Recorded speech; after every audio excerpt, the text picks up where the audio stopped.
ಸ್ನೇಹಿತರೆ, ನಿಮಗೆ YouTube related ಅಥವಾ ಆ್ಯಡ್ಸೆನ್ಸ್ ರಿಲೇಟೆಡ್ ಏನೇ ಸಮಸ್ಯೆಗಳಿದ್ದರೂ ನೀವು ನಮ್ಮನ್ನು ಸಂಪರ್ಕಿಸಬಹುದು. ಅದೇ ರೀತಿ ನಮ್ಮ ಬಳಿ ಆನ್ಲೈನ್ ಸರ್ವೀಸಸ್ಗಳು ಕೂಡ ಇದೆ. ಸೊ ನೀವು ಯಾರೋ ಇನ್ಕಮ್ ಆ್ಯಂಡ್ ಕ್ಯಾಸ್ಟ್ ಸರ್ಟಿಫಿಕೇಟ್ಗೆ ಅಪ್ಲೈ ಮಾಡೋದಿತ್ತು, ಅದೇ ರೀತಿ ಪಾನ್ ಕಾರ್ಡ್ ಅಥವಾ ವೋಟರ್ ಐ ಡಿ ಕಾರ್ಡ್ಗೆ ಹೊಸದಾಗಿ ಅಪ್ಲೈ ಮಾಡೋದಿತ್ತು, ಇಲ್ಲ ಕರೆಕ್ಷನ್ ಮಾಡಿಸೋದಿತ್ತು ಅಂದರೂ ಕೂಡ ನೀವು ನಮ್ಮನ್ನು ಕಾಂಟ್ಯಾಕ್ಟ್ ಮಾಡ್ಬೋದು. ಹೀಗೆ ಹಲವಾರು ರೀತಿ ಆನ್ಲೈನ್ ಸರ್ವೀಸಸ್ಗಳು ಕೂಡ ನಮ್ಮ ಬಳಿ ಇದೆ. ಸೊ ನಮ್ಮ ಒಂದು ಕಾಂಟ್ಯಾಕ್ಟ್ ನಂಬರ್ ಸ್ಕ್ರೀನಲ್ಲಿ ಕೂಡ ಹಾಕಿರ್ತೀನಿ, ನೀವು ನೋಡ್ಕೊಬೋದು. ಅದೇ ರೀತಿ ಕಾಲ್ ಮಾಡುವ ಮೊದಲು ನಮಗೆ ವಾಟ್ಸಪ್ನಲ್ಲಿ ಮೆಸೇಜ್ ಮಾಡಿ ಆಮೇಲೆ ಕಾಲ್ ಮಾಡಿ. ಹಲೋ ಫ್ರೆಂಡ್ಸ್, ನಮಸ್ಕಾರ. ನಾನಿವತ್ತು ನಿಮಗೆ ತಿಳಿಸ್ಕೊಡ್ತಾ ಇರೋದು, ನಿಮ್ಮ ಒಂದು ಗೂಗಲ್ ಅಕೌಂಟ್ ಅಥವಾ ಜಿಮೇಲ್ ಐ ಡಿ ಅನ್ನೋದು ಇದ್ದಕ್ಕಿದ್ದಂಗೆ ಡಿಲೀಟ್ ಆಗಿದೆಯಾ?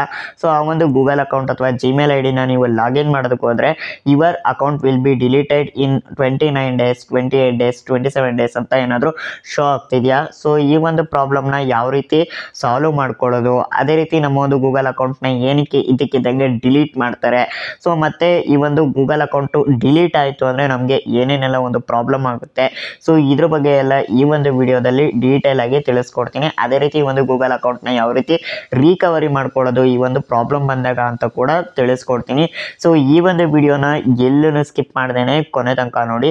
ವಿಡಿಯೋ ಶುರು ಮಾಡೋಣ. ಅದಕ್ಕೂ ಮುಂಚೆ ನೀವಿನ್ನು ನನ್ನ ಯೂಟ್ಯೂಬ್ ಚಾನಲ್ನ ಸಬ್ಸ್ಕ್ರೈಬ್ ಆಗಿಲ್ಲ ಅಂದರೆ ಮೇಲ್ಗಡೆ ಕಾಣ್ತಿರೋ ಬ್ಲ್ಯಾಕ್ ಕಲರ್ ಸಬ್ಸ್ಕ್ರೈಬ್ ಮೇಲೆ ಕ್ಲಿಕ್ ಮಾಡಿ, ಹಾಗೆ ಪಕ್ಕದಲ್ಲಿ ಬರೋ ನೋಟಿಫಿಕೇಶನ್ ಮೇಲೆ ಕ್ಲಿಕ್ ಮಾಡಿ ಆನ್ಲೈನ್ ಸೆಲೆಕ್ಟ್ ಮಾಡ್ಕೊಳ್ಳಿ. ನಾನು ಇದೇ ರೀತಿ ಯಾವುದೇ ಹೊಸ ವಿಡಿಯೋಸ್ಗಳನ್ನ ಅಪ್ಲೋಡ್ ಮಾಡಿದ್ರು ನಿಮಗೆ ಕೂಡಲೇ ನೋಟಿಫಿಕೇಶನ್ ಅನ್ನೋದು ಬರ್ತಾ ಇರುತ್ತೆ. ಸೊ ಹಾಗೆ ಈ ಒಂದು ವಿಡಿಯೋನ ಫೇಸ್ಬುಕ್ ಪೇಜ್ನಲ್ಲಿ ನೋಡ್ತಿತ್ತು ಅಂದರೆ ಈ ಕೂಡಲೇ ನಮ್ಮ ಒಂದು ಪೇಜ್ನು ಕೂಡ ಫಾಲೋ ಮಾಡ್ಕೊಳ್ಳಿ. ಸೊ ಮೊದಲನೇದಾಗಿ ವಿಡಿಯೋ ಶುರು ಮಾಡೋಣ. ಮೊದಲಿಗೆ ಈ ಒಂದು ಗೂಗಲ್ ಅಕೌಂಟ್ ಅನ್ನೋದು ಏನಕ್ಕೆ ಆಟೋಮೆಟಿಕ್ ಆಗಿ ಡಿಲೀಟ್ ಆಗುತ್ತೆ ಅಂತ ತಿಳಿಸ್ಕೊಡ್ತೀನಿ. ಸೊ ಇದು ಏನಕ್ಕೆ ಡಿಲೀಟ್ ಆಗುತ್ತೆ ಅಂದರೆ ಏಜ್ ರಿಸ್ಟ್ರಿಕ್ಷನ್ ಇಂದ. ಹೌದು ಫ್ರೆಂಡ್ಸ್, ನೀವು ಗೂಗಲ್ ಅಕೌಂಟ್ ಕ್ರಿಯೇಟ್ ಮಾಡ್ತಾ ಇದ್ರೆ, ಒಂದು ಜಿಮೇಲ್ ಅಕೌಂಟ್ನ ಕ್ರಿಯೇಟ್ ಮಾಡ್ತಿದ್ದೀರಾ ಅಂದರೆ ನಿಮಗೆ ಮಿನಿಮಮ್ ಅಂದರೂ 13 ವರ್ಷಕ್ಕಿಂತ ಹೆಚ್ಚಿನ ಒಂದು ವಯಸ್ಸಾಗಿರ್ಬೇಕಾಗುತ್ತೆ. 13 ವರ್ಷ ಅಥವಾ 14 ವರ್ಷ ಆಗಿತ್ತು ಅಂದರೂ ಸೊ ನೀವು ಗೂಗಲ್ ಅಕೌಂಟ್ ಅನ್ನೋದನ್ನ ಕ್ರಿಯೇಟ್ ಮಾಡ್ಕೊಬೋದು. ಸೊ ಅದಕ್ಕಿಂತ ಒಂದು ಕಡಿಮೆ ಒಂದು ವಯಸ್ಸಾಗಿತ್ತು, 12 ವರ್ಷ, 10 ವರ್ಷ, 8 ವರ್ಷ, ಈ ಒಂದು ವಯಸ್ಸಿನವರು ಗೂಗಲ್ ಅಕೌಂಟ್ನ ಕ್ರಿಯೇಟ್ ಮಾಡೋಂಗಿರೋದಿಲ್ಲ. ಸೊ ಇದು ಗೂಗಲ್ ಅವರ ಒಂದು ಟರ್ಮ್ಸ್ ಆ್ಯಂಡ್ ಕಂಡೀಷನ್ ಅಥವಾ ಒಂದು ಪಾಲಿಸಿ ಆಗಿದೆ. ಸೊ ಈ ರೀತಿ ನೀವೇನಾದರೂ ಒಂದು 13 ಇಯರ್ಸ್ ಬಿಲೋ ನೀವು ಏನಾದರೂ ಅಕೌಂಟ್ ಕ್ರಿಯೇಟ್ ಮಾಡಿತ್ತು ಅಂದರೆ ಈ ರೀತಿ ಆಟೋಮೆಟಿಕ್ ಆಗಿ ಗೂಗಲ್ ಅಕೌಂಟ್ ಅನ್ನೋದು ಡಿಲೀಟ್ ಆಗ್ತಾ ಇರುತ್ತೆ. ಸೊ ಇನ್ನು ಕೆಲವ್ರಿಗೆ ಏನಾಗ್ತಿದೆ, ಕೆಲವೊಂದು ಮಿಸ್ಟೇಕ್ಸಿಂದ so some time date of birth automatic ಆಗಿ ಚೇಂಜಸ್ ಆಗಿರ್ಬೋದು, ಇಲ್ಲ ನೀವೇ ಕೈಯಾರೆ ಏನೋ ಮಾಡೋಕ್ಕೋಗಿ ಡೇಟ್ ಆಫ್ ಬರ್ತ್ನ ಚೇಂಜಸ್ ಕೂಡ ಮಾಡಿರ್ಬೋದು. ಸೊ ಈ ರೀತಿ ಏನಾದರೂ ಮಾಡಿತ್ತು ಅಂದರೂ ಕೂಡ ಸೊ ನಿಮ್ಮ ಒಂದು ಜಿಮೇಲ್ ಅಕೌಂಟ್ ಅನ್ನೋದು ಆಟೋಮೆಟಿಕ್ ಆಗಿ ಡಿಲೀಟ್ ಆಗುತ್ತೆ. ಸೊ ಆದಷ್ಟು ಹುಷಾರಾಗಿರಿ. ಸೊ ಯಾಕಂದರೆ ಈ ಒಂದು ಗೂಗಲ್ ಅಕೌಂಟ್ ಏನಿದೆ ಸೊ ಇದು ತುಂಬ ಇಂಪಾರ್ಟೆಂಟ್ ಆಗುತ್ತೆ.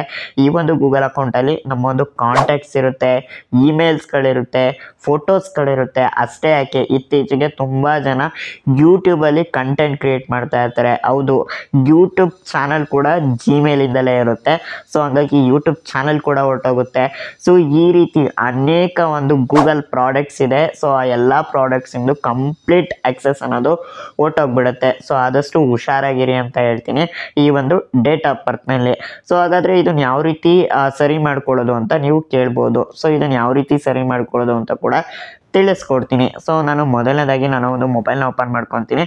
ಅದೇ ರೀತಿ ನಿಮಗೆ ಇದನ್ನು ರೆಡಿ ಮಾಡ್ಕೊಳ್ಳೋದಕ್ಕೆ ಡಾಕ್ಯುಮೆಂಟ್ಸ್ ಕೂಡ ಬೇಕಾಗುತ್ತೆ. ಸೊ ಸುಮ್ಮನೆ ರೆಡಿ ಆಗಲ್ಲ, ಡಾಕ್ಯುಮೆಂಟ್ಸ್ ಕೂಡ ನೀವು ಸಬ್ಮಿಟ್ ಮಾಡಬೇಕಾಗುತ್ತೆ. ಸೊ ಏನು ಡಾಕ್ಯುಮೆಂಟ್ಸ್ ಕೊಡಬೇಕು ಬ್ರೋ ಅಂತ ಕೇಳ್ಬೋದು ನೀವು. ಸೊ ನಿಮ್ಮ ಹತ್ರ ಪಾನ್ ಕಾರ್ಡ್ ಇರಬೇಕಾಗುತ್ತೆ, ಅಥವಾ ಒಂದು ಡ್ರೈವಿಂಗ್ ಲೈಸೆನ್ಸ್ ಇರಬೇಕಾಗುತ್ತೆ, ಅಥವಾ ಪಾಸ್ಪೋರ್ಟ್ ಇರಬೇಕಾಗುತ್ತೆ. ಸೊ ಈ 3 ಡಾಕ್ಯುಮೆಂಟಲ್ಲಿ ಒಂದು ಡಾಕ್ಯುಮೆಂಟ್ ನಿಮ್ಮ ಹತ್ರ ಕಂಪಲ್ಸರಿ ಇರಲೇಬೇಕಾಗುತ್ತೆ. ಸೊ ನಿಮ್ಮ ಹತ್ರ ಆಧಾರ್ ಕಾರ್ಡ್ ಇತ್ತು ಅಂದರೆ ತಗೊಳ್ಳೋದಿಲ್ಲ. ಸೊ ಪಾನ್ ಕಾರ್ಡ್ ಅಥವಾ ಡ್ರೈವಿಂಗ್ ಲೈಸೆನ್ಸ್ ಅಥವಾ ಪಾಸ್ಪೋರ್ಟ್, ಈ 3 ಡಾಕ್ಯುಮೆಂಟಲ್ಲಿ ಒಂದು ಡಾಕ್ಯುಮೆಂಟ್ ಆದರೂ ನಿಮ್ಮ ಹತ್ರ ಇರಲೇಬೇಕು. ಸೊ ಇನ್ನು ಇದನ್ನು ಯಾವ ರೀತಿ ನಾವು ರಿಕವರಿ ಮಾಡ್ಕೊಳ್ಳೋದು ನಮ್ಮ ಒಂದು ಗೂಗಲ್ ಅಕೌಂಟ್ನ ಅಂತ ತಿಳಿಸ್ಕೊಡ್ತೀನಿ. ಸೊ ಇದು ನನ್ನ ಒಂದು ಸಬ್ಸ್ಕ್ರೈಬರ್ಸ್ಗಳಿಗೆ ಒಂದಿಬ್ಬರಿಗೆ ಈ ರೀತಿ ಆಗಿದೆ. ಸೊ ಅವ್ರದ್ರಲ್ಲೇ ನಾನು ಇದನ್ನು ತೊಗೊಂಡು ಒಂದು ಸ್ಕ್ರೀನ್ ರೆಕಾರ್ಡರ್ ಮಾಡಿಕೊಂಡು ನಾನು ನಿಮಗೆ ತಿಳಿಸ್ತಾ ಇದ್ದೀನಿ. ಸೊ ನಾನಿಲ್ಲಿ ಲೈವ್ ಆಗಿ ಯಾವುದೇ ರೀತಿ ಇದು ಮಾಡ್ತಾ ಇಲ್ಲ. ಸೊ ಅವ್ರ ಹತ್ರ ಒಂದು ಸ್ಕ್ರೀನ್ ರೆಕಾರ್ಡರ್ ಅಥವಾ ಒಂದು ಸ್ಕ್ರೀನ್ಶಾಟ್ಸ್ಗಳನ್ನ ತಕ್ಕೊಂಡು ನಾನು ಇದ್ರ ಬಗ್ಗೆ ವಿಡಿಯೋ ಮಾಡಿ ತಿಳಿಸ್ತಾ ಇದ್ದೀನಿ. ಸೊ ನಾನು ಫಸ್ಟು ಗ್ಯಾಲರಿ ಅಪ್ಲಿಕೇಶನ್ ಓಪನ್ ಮಾಡ್ಕೊತೀನಿ. ಸೊ ಓಪನ್ ಮಾಡ್ಕೊತಂದರೆ ನೋಡ್ತಾ ಇದ್ದೀರಾ, ನಿಮಗೆ ಈ ರೀತಿ ಒಂದು ಜಿಮೇಲ್ ಅಕೌಂಟ್ ಲಾಗಿನ್ ಮಾಡೋದಕ್ಕೆ ಹೋದಾಗ ಈ ರೀತಿ ಬರುತ್ತೆ. Your account will be deleted in 27 days ಅಂತ ತೋರಿಸುತ್ತೆ. ಸೊ ನೀವು ಇಲ್ಲಿ ಏನು ಮಾಡಬೇಕು ಅಂದರೆ ನಿಮ್ಮ ಒಂದು ಮೊಬೈಲಲ್ಲಿ ಯಾವುದಾದ್ರೂ ಬೇರೆ ಒಂದು browser application like Chrome browser ಆಗಿರ್ಬೋದು ಅಥವಾ ಸ್ಯಾಮ್ಸಂಗ್ ಇಂಟರ್ನೆಟ್ ಬ್ರೌಸರ್ ಆಗಿರ್ಬೋದು, ಇಲ್ಲ ವಿವೋದಲ್ಲಿತ್ತು ಅಂದರೆ ವಿವೋ ಬ್ರೌಸರ್ ಕೂಡ ಇರುತ್ತೆ. ಸೊ ಈ ರೀತಿ ಒಂದು ಬ್ರೌಸರ್ ಅಪ್ಲಿಕೇಶನ್ ಓಪನ್ ಮಾಡ್ಕೊಬೇಕಾಗುತ್ತೆ.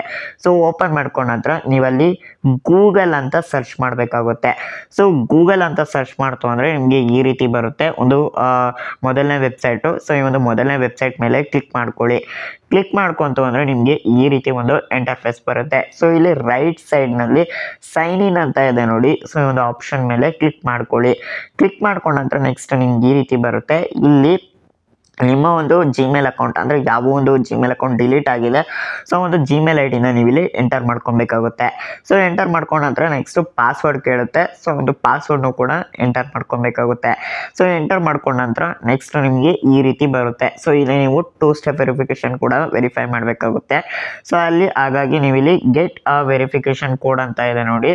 ಸೊ ಈ ಒಂದು ಆಪ್ಷನ್ ಮೇಲೆ ಕ್ಲಿಕ್ ಮಾಡ್ಕೊಳ್ಳಿ. ಕ್ಲಿಕ್ ಮಾಡ್ಕೊಂಡ ನಂತರ ನೆಕ್ಸ್ಟ್ ನಿಮ್ಗೆ ಈ ರೀತಿ ಬರುತ್ತೆ. ಸೊ ಇಲ್ಲಿ ನೀವು ಮೊಬೈಲ್ ನಂಬರ್ ಹಾಕಬೇಕಾಗುತ್ತೆ. ಅಂದರೆ 2 ಸ್ಟೆಪ್ ವೆರಿಫಿಕೇಷನ್ಗೆ ಏನು ಮೊಬೈಲ್ ನಂಬರ್ ಕೊಟ್ಟಿರ್ತೀರಾ ಅಥವಾ ರಿಕವರಿ ಒಂದು ಅಕೌಂಟ್ ರಿಕವರಿಗೆ ಏನು ಮೊಬೈಲ್ ನಂಬರ್ ಕೊಟ್ಟಿರ್ತೀರಾ, ಸೊ ಒಂದು ಮೊಬೈಲ್ ನಂಬರ್ನ ಇಲ್ಲಿ ಎಂಟರ್ ಮಾಡಬೇಕಾಗುತ್ತೆ. ಸೊ ಎಂಟರ್ ಮಾಡಿದ ನಂತರ ನೀವು ಇಲ್ಲಿ ಸೆಂಡ್ ಆಪ್ಷನ್ ಮೇಲೆ ಕ್ಲಿಕ್ ಮಾಡ್ಕೊಳ್ಳಿ. ಕ್ಲಿಕ್ ಮಾಡ್ಕೊಂಡ ನಂತರ ನೆಕ್ಸ್ಟ್ ಆ ಒಂದು ಮೊಬೈಲ್ ನಂಬರ್ಗೆ OTP ಬರುತ್ತೆ. ಸೊ ಒಂದು OTPನ ನೀವು ಇಲ್ಲಿ ಎಂಟರ್ ಮಾಡ್ಕೊಳ್ಳಿ. ಎಂಟರ್ ಮಾಡ್ಕೊಂಡ ನಂತರ ಕೆಳಗಡೆ ನೆಕ್ಸ್ಟ್ ಅಂತ ಇದೆ ನೋಡಿ. ಸೊ ಆಪ್ಷನ್ ಮೇಲೆ ಕ್ಲಿಕ್ ಮಾಡ್ಕೊಳ್ಳಿ. ಕ್ಲಿಕ್ ಮಾಡ್ಕೊಂಡ ನಂತರ ನೆಕ್ಸ್ಟ್ ನಿಮಗೆ ಈ ರೀತಿ ಬರುತ್ತೆ. ಸೊ ಇಲ್ಲಿ ನೀವು ನಿಮ್ಮ ಒಂದು ID ಡಾಕ್ಯುಮೆಂಟ್ಸ್ನ ಸಬ್ಮಿಟ್ ಮಾಡಬೇಕಾಗುತ್ತೆ. ಹಾಗಾಗಿ ನಿಮ್ಗೆ ಇಲ್ಲಿ 2 ಆಪ್ಷನ್ ಬರುತ್ತೆ. ಕನ್ಫರ್ಮ್ ಮೈ ಏಜ್ ಅಂತ ಇದೆ, ಅದೇ ರೀತಿ ಕೆಳಗಡೆ save my staff before it's deleted ಅಂತ ಇದೆ. ಅಂದರೆ ನಿಮ್ಮ ಒಂದು ಡಾಟಾ ಏನಿರುತ್ತೆ ಕಂಪ್ಲೀಟ್ ಆ ಡಾಟಾನ ನೀವು ರಿಕವರಿ ಅಂದರೆ ಡೌನ್ಲೋಡ್ ಮಾಡ್ಕೊಬೋದು. ಸೊ ಅದಕ್ಕೂ ಕೂಡ ನಿಮಗೆ ಪರ್ಮಿಷನ್ ಇರುತ್ತೆ. ಇಲ್ಲ ನನಗೆ ಅಕೌಂಟ್ ಬೇಕು, ಆ ಅಕೌಂಟೇ ತುಂಬ ಇಂಪಾರ್ಟೆಂಟ್ ಇದೆ ಅನ್ನೋರು ಸೊ ಇಲ್ಲಿ ಕನ್ಫರ್ಮ್ ಮೈ ಏಜ್ ಅಂತ ಇದೆ ನೋಡಿ ಮೊದಲನೇ ಆಪ್ಷನ್ನು, ಅದನ್ನು ಕ್ಲಿಕ್ ಮಾಡ್ಕೊಳ್ಳಿ. ಸೊ ಒಂದು ಜಿಮೇಲ್ ಅಕೌಂಟಲ್ಲಿ ತುಂಬಾ ಅಡಗಿರುತ್ತೆ. ಸೊ ಆದಷ್ಟು ಜಿಮೇಲ್ ಅಕೌಂಟ್ನ ರಿಕವರಿ ಮಾಡೋದಕ್ಕೆ ಟ್ರೈ ಮಾಡಿ. ಸೊ ಇಲ್ಲ ನನಗೆ ಅಷ್ಟೇನು ಅಗತ್ಯ ಇಲ್ಲ ಅನ್ನೋರು ಬೇಕಾದರೆ ಡಾಟಾ ಕೂಡ ತೊಗೊಬೋದು. ಸೊ ಡಾಟಾ ಕೂಡ ಕೊಡ್ತಾ ಇದ್ದಾರೆ, ಇದು ತುಂಬ ಇಷ್ಟ ಆಯಿತು. ಸೊ ಒಂದು ತಿಂಗಳೊಳಗಡೆ ನೀವು ನಿಮ್ಮ ಒಂದು ಅಕೌಂಟ್ನ ರಿಕವರಿ ಮಾಡೋದಕ್ಕೆ ಆಪ್ಷನ್ ಇರುತ್ತೆ. ಸೊ ನೆಕ್ಸ್ಟ್ ನೀವು ಇಲ್ಲಿ ಕನ್ಫರ್ಮ್ ಮೈ ಏಜ್ ಅಂತ ಇದೆ ನೋಡಿ. ಸೊ ಈ ಒಂದು ಆಪ್ಷನ್ನ ಕ್ಲಿಕ್ ಮಾಡ್ಕೊಳ್ಳಿ. ಕ್ಲಿಕ್ ಮಾಡ್ಕೊಂಡ್ರೆ ನೀವು ಇಲ್ಲಿ ನೆಕ್ಸ್ಟ್ ಆಪ್ಷನ್ ಮೇಲೆ ಕ್ಲಿಕ್ ಮಾಡ್ಕೊಳ್ಳಿ. ಕ್ಲಿಕ್ ಮಾಡ್ಕೊಂಡ್ರೆ ನೆಕ್ಸ್ಟ್ ನಿಮಗೆ ಈ ರೀತಿ ಬರುತ್ತೆ. ಸೊ ಇಲ್ಲಿ ಕೇಳ್ತಾ ಇದ್ದಾರೆ ನೋಡಿ, ಆರ್ ಯು 13 ಆರ್ ಹೋಲ್ಡರ್ ಅಂತ ಕೇಳ್ತಿದ್ದಾರೆ. ನೀವಿಲ್ಲಿ ಎಸ್ ಐ ಆಮ್ 13+ ಅಂತ ಇದೆ ನೋಡಿ. ಈ ಒಂದು ಆಪ್ಷನ್ನ ಸೆಲೆಕ್ಟ್ ಮಾಡ್ಕೊಳ್ಳಿ. ಸೆಲೆಕ್ಟ್ ಮಾಡ್ಕೊಂಡ ನಂತರ ನೆಕ್ಸ್ಟ್ ನಿಮ್ಗೆ ಈ ರೀತಿ ಬರುತ್ತೆ. ಇಲ್ಲಿ ನೀವು ಯೂಸ್ ಯುವರ್ ID ಅಂತ ಇದೆ ನೋಡಿ, ಎರಡನೇ ಆಪ್ಷನ್ನು. ಈ ಒಂದು ಆಪ್ಷನ್ನ ಸೆಲೆಕ್ಟ್ ಮಾಡ್ಕೊಳ್ಳಿ. ಸೆಲೆಕ್ಟ್ ಮಾಡ್ಕೊಂಡ ನಂತರ ನೆಕ್ಸ್ಟ್ ನಿಮಗೆ ಈ ರೀತಿ ಒಂದು ಇಂಟರ್ಫೇಸ್ ಬರುತ್ತೆ. ಈ ಒಂದು ಗೂಗಲ್ ಅಕೌಂಟು ಒಂದು ಟರ್ಮ್ಸ್ ಆ್ಯಂಡ್ ಕಂಡೀಷನ್ ಬರುತ್ತೆ. ಇದನ್ನು ಒಂದ್ಸತಿ ನೀಟಾಗಿ ನೋಡ್ಕೊಳ್ಳಿ. ಸೊ ಅದೇ ರೀತಿ ಫೋಟೋ ಅಪ್ಲೋಡ್ ಮಾಡಬೇಕಾದ್ರೆ ತುಂಬ ಜವಾಬ್ದಾರಿಯಿಂದ ಅಪ್ಲೋಡ್ ಮಾಡಿ. ಸೊ ಮೇ ಬಿ ನಿಮಗೆ ಒಂದು 2 to 3 ಟೈಮ್ಸ್ ಏನೋ ಅಟೆಂಪ್ಟ್ ಮಾಡೋದಕ್ಕೆ ಇರ್ಬೋದು. ನಾನು ಕೂಡ ಗೂಗಲಲ್ಲೆಲ್ಲ ಸರ್ಚ್ ಮಾಡಿ ನೋಡಿದೆ, ಬಟ್ ಎಲ್ಲೂ ಸರಿಯಾಗಿ ಮಾಹಿತಿ ಇಲ್ಲ. ಸೊ ಹಂಗಾಗಿ ಆದಷ್ಟು ಫಸ್ಟ್ ಅಟೆಂಪ್ಟಲ್ಲೇ ನೀಟಾಗಿ ಫೋಟೋನ ಅಪ್ಲೋಡ್ ಮಾಡಿ ಅಂತ ಹೇಳ್ತೀನಿ. ಸೊ ಇಲ್ಲಿ ಅವರ ಒಂದು ಟರ್ಮ್ಸ್ ಆ್ಯಂಡ್ ಕಂಡೀಷನ್ನ ಓದ್ಕೊಂಡು ಕೆಳಗಡೆ ನೆಕ್ಸ್ಟ್ ಆಪ್ಷನ್ ಮೇಲೆ ಕ್ಲಿಕ್ ಮಾಡ್ಕೊಳ್ಳಿ. ಕ್ಲಿಕ್ ಮಾಡ್ಕೊಂಡ ನಂತರ ನೆಕ್ಸ್ಟ್ ನಿಮಗೆ ಈ ರೀತಿ ಒಂದು ಇಂಟರ್ಫೇಸ್ ಬರುತ್ತೆ. ಸೊ ಇಲ್ಲಿ ನಿಮಗೆ ಅಕ್ಸೆಪ್ಟೆಡ್ ಫಾರ್ಮ್ಸ್ ಆಫ್ ID ಅಂತ ಇದೆ. ಇಲ್ಲಿ ನೋಡ್ತಾ ಇದ್ರೆ ಇಂಡಿಯಾ ಪಾಸ್ಪೋರ್ಟ್ ಅಥವಾ ಪಾನ್ ಕಾರ್ಡ್ ಅಥವಾ ಡ್ರೈವಿಂಗ್ ಲೈಸೆನ್ಸ್. ನಾನು ಅವಾಗಲೇ ಹೇಳ್ದಂಗೆ ಈ 3 ಡಾಕ್ಯುಮೆಂಟ್ಸಲ್ಲಿ ಒಂದು ಡಾಕ್ಯುಮೆಂಟ್ಸ್ ಮಾತ್ರ ನೀವು ಅಪ್ಲೋಡ್ ಮಾಡಬೇಕಾಗುತ್ತೆ. So Aadhaar card are not accepted ಅಂತ ಇದೆ. ಸೊ ಅಂದರೆ ಆಧಾರ್ ಕಾರ್ಡ್ನ ಅವರು ಅಕ್ಸೆಪ್ಟ್ ಮಾಡ್ತಾ ಇಲ್ಲ. ಸೊ ಇದನ್ನು ಕೂಡ ನೀವು ನೋಡ್ಕೊಬೇಕಾಗುತ್ತೆ. ಸೊ ಅದೇ ರೀತಿ ಇಲ್ಲಿ ನಿಮಗೆ ಕೆಲವೊಂದು ಸ್ಟೆಪ್ಸ್ಗಳು ಕೂಡ ಕೊಟ್ಟಿದ್ದಾರೆ. ಸೊ ಯಾವ ರೀತಿ ಫೋಟೋ ತೆಗಿಬೇಕು ಅಂತ. ಸೊ ಇದರಲ್ಲಿ ಮೊದಲನೇ ಒಂದು ಸ್ಟೆಪ್ ಬಂದು 4 ಒಂದು ಎಡ್ಜು, ನೀವೇನು ಪಾನ್ ಕಾರ್ಡ್ ಅಪ್ಲೋಡ್ ಮಾಡ್ತಾ ಇದ್ದೀರಾ ಆ ಪಾನ್ ಕಾರ್ಡಲ್ಲಿ 4 ಸೈಡು ಕೂಡ ಒಂದು ಸ್ವಲ್ಪ ಸ್ಪೇಸ್ ಇರಬೇಕಾಗುತ್ತೆ, ಅಂದರೆ ಬ್ಯಾಕ್ಗ್ರೌಂಡ್ ಕಾಣಿಸ್ತಾ ಇರಬೇಕಾಗುತ್ತೆ. ಸೊ ಅದೇ ರೀತಿ ನೆಕ್ಸ್ಟು ನಿಮ್ಮ ಒಂದು ಫೋಟೋ ತುಂಬ ಕ್ಲಿಯರ್ ಆಗಿರಬೇಕಾಗುತ್ತೆ, ಎರಡನೇ ಕಂಡೀಷನ್ ಇದು. ಸೊ ಫೋಟೋ ಕ್ವಾಲಿಟಿ ತುಂಬ ಚೆನ್ನಾಗಿರಬೇಕಾಗುತ್ತೆ. ಬ್ಲರ್ ಆಗೆಲ್ಲ ತೆಗೆಯೋದು, ಫ್ಲ್ಯಾಶ್ ಆನ್ ಮಾಡಿ ತೆಗೆಯೋದು ಈ ರೀತಿ ಎಲ್ಲ ಮಾಡೋಂಗಿಲ್ಲ. ತುಂಬ ಕ್ಲಿಯರಿಗೆ ನೀವು ಫೋಟೋ ತೆಗಿಬೇಕಾಗುತ್ತೆ. ಅದೇ ರೀತಿ ಕಲರ್ ಪ್ರಿಂಟ್ ಒಂದು ಫೋಟೋಕ್ಕೆ ತೆಗಿಬೇಕಾಗುತ್ತೆ. ಸೊ ಕೆಲವರು ಏನು ಮಾಡ್ತಾರೆ, ಪಾನ್ ಕಾರ್ಡ್ ಕಳ್ಕೊಂಡಿರ್ತಾರೆ. ಸೊ ಅಂಥವರು ಒಂದು ಜೆರಾಕ್ಸ್ ಒಂದು ಇರುತ್ತಲ್ಲ, ಸೊ ಆ ಒಂದು ಜೆರಾಕ್ಸ್ನೇ ಫೋಟೋ ತೆಗೆದು ಅಪ್ಲೋಡ್ ಮಾಡೋದಕ್ಕೆ ಟ್ರೈ ಮಾಡ್ತಾರೆ. ಸೊ ಆ ರೀತಿ ಮಾಡ್ತು ಅಂದರೆ ರಿಜೆಕ್ಟ್ ಆಗುತ್ತೆ. ಸೊ ಜೆರಾಕ್ಸ್ ಅಪ್ಲೋಡ್ ಮಾಡೋಂಗಿಲ್ಲ. ಅದೇ ರೀತಿ ಈ ಪಾನ್ ಕಾರ್ಡ್ನ ಅಪ್ಲೋಡ್ ಮಾಡೋಂಗಿಲ್ಲ. ಅಂದರೆ ಇಂಟರ್ನೆಟ್ನಲ್ಲಿ ಪಾನ್ ಕಾರ್ಡ್ನ ಡೌನ್ಲೋಡ್ ಮಾಡಿಕೊಂಡು ಸೊ ಅದನ್ನು ಒಂದು ಕ್ರಾಪ್ ಮಾಡೋ ಮುಖಾಂತರ ನಾವು ಅದನ್ನೇ ಸಬ್ಮಿಟ್ ಮಾಡ್ತೀವಿ ಅಂದರೆ ನಡೆಯೋದಿಲ್ಲ. ಸೊ ಒರಿಜಿನಲ್ಲು ಪೋಸ್ಟ್ ಮುಖಾಂತರ ಏನು ಪಾನ್ ಕಾರ್ಡ್ ಬಂದಿರುತ್ತೆ ಅದೇ ಪಾನ್ ಕಾರ್ಡ್ನ ನೀವು ಅಪ್ಲೋಡ್ ಮಾಡಬೇಕಾಗುತ್ತೆ. ಸೊ ಇದು ಎರಡನೇ ಒಂದು ಕಂಡೀಷನ್ನು. ಮೂರನೇ ಒಂದು ಕಂಡೀಷನ್ ಬಂದು ಪಾನ್ ಕಾರ್ಡಲ್ಲಿರುವ ಒಂದು ಅಕ್ಷರಗಳು, ಒಂದು ಪಾನ್ ಕಾರ್ಡ್ ನಂಬರ್ ಆಗಿರ್ಬೋದು, ಹೆಸರಾಗಿರ್ಬೋದು, ಸಿಗ್ನೇಚರ್ ಆಗಿರ್ಬೋದು, ಡೇಟ್ ಆಫ್ ಬರ್ತ್ ಆಗಿರ್ಬೋದು, ನಿಮ್ಮ ಒಂದು ಫೋಟೋ ಆಗಿರ್ಬೋದು, ಇದೆಲ್ಲ ತುಂಬ ಕ್ಲಾರಿಟಿಲಿ ಇರಬೇಕಾಗುತ್ತೆ, ಸ್ವಲ್ಪ ದೊಡ್ಡದಾಗಿ ಕಾಣಿಸ್ತಾ ಇರಬೇಕಾಗುತ್ತೆ. ಸೊ ಎಕ್ಸಾಂಪಲ್ಗೋಸ್ಕರ ನಾನೊಂದು ಫೋಟೋ ಹಾಕಿರ್ತೀನಿ, ನನ್ನ ಒಂದು ಪಾನ್ ಕಾರ್ಡ್ನೇ ನಾನು ಫ್ರಂಟಿಂದ ಹಾಕಿರಲ್ಲ, ಬ್ಯಾಕ್ ಸೈಡಿಂದ ಹಾಕಿರ್ತೀನಿ. ನೀವು ಇದೇ ರೀತಿ ಫ್ರಂಟ್ ಸೈಡಿನ ಫೋಟೋ ಮಾತ್ರ ಅಪ್ಲೋಡ್ ಮಾಡಿದರೆ ನಡೆಯುತ್ತೆ.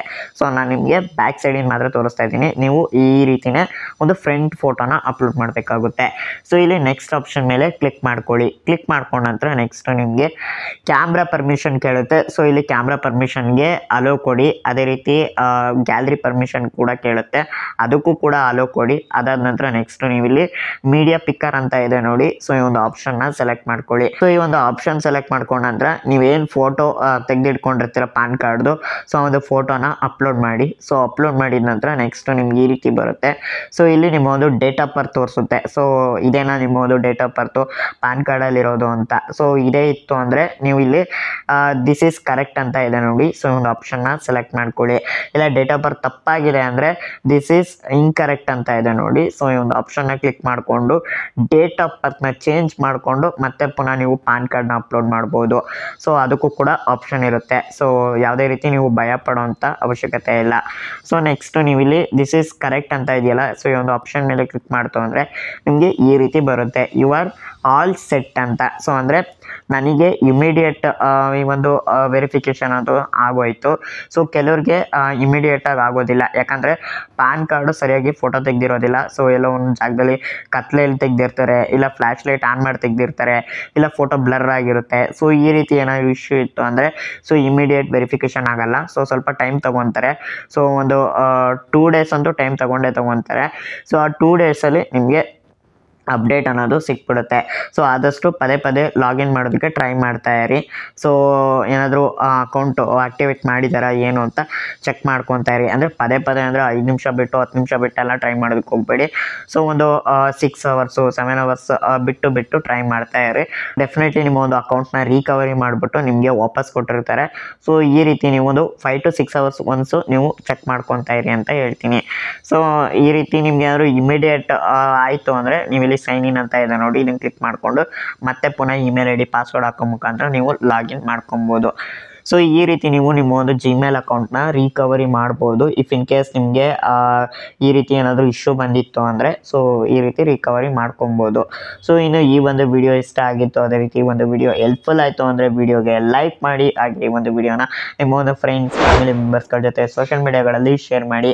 ಸೊ ಹಾಗೆ ನೀವು ಇನ್ನೂ ನನ್ನ ಯೂಟ್ಯೂಬ್ ಚಾನಲ್ನ ಸಬ್ಸ್ಕ್ರೈಬ್ ಆಗಿಲ್ಲ ಅಂದರೆ ಮೇಲ್ಗಡೆ ಕಾಣ್ತಿರೋ ಬ್ಲ್ಯಾಕ್ ಕಲರ್ ಸಬ್ಸ್ಕ್ರೈಬ್ ಬಟನ್ ಮೇಲೆ ಕ್ಲಿಕ್ ಮಾಡಿ. ಹಾಗೆ ಪಕ್ಕದಲ್ಲಿ ಬರೋ ನೋಟಿಫಿಕೇಶನ್ ಬೆಲ್ ಮೇಲೆ ಕ್ಲಿಕ್ ಮಾಡಿ ಆನ್ಲೈನ್ ಸೆಲೆಕ್ಟ್ ಮಾಡ್ಕೊಳ್ಳಿ.